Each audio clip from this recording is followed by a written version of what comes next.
د کرکټ بورډ نوی اجرایي رئیس وټاکل شو. سلام امینه، خوږو کتونکو وخت مو په خیر، ستړي مشي. د افغانستان د کرکټ بورډ اداره وایي تر خورا زیاتو بحثونو او هڅو وروسته یې د دغې ادارې لپاره لطف الله ستانکزی د نوي اجرایي رئیس په توګه ټاکلی دی. بورډ وایي دغه پوسټ شاوخوا 18 کسانو ځانونه نومان کړي چې له ډلې یې له 12 کسانو سره مرکې کړي او په پایله کې لطف الله ستانکزی د غوره شخص په توګه دغې دندې ته ګمارلی دی. د نوي اجرایي رئیس په هکله ویل کیږي چې تر دې وړاندې په کرکټ بورډ کې د مطبوعاتو او بازار موندنې د برخې مسؤل او کارمند پاتې شوی دی.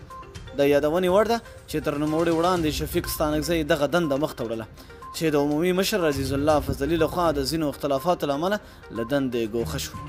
د یادونې وړ ده چې په دې وروستیو کې په کرکټ بورډ کې سخت داخلي اختلافات راغلي چې له امله یې د لوبغاړو پر مورال هم ناوړه اغېز ښندل شوی دی. نو دوستانو، تاسو د لطف الله ستانکزي په هکله څه نظر لرئ؟ لاندې په کمنټ کې را سره خپل نظر شریک کړئ. تر بلې ویډیو د لوی الله په امان.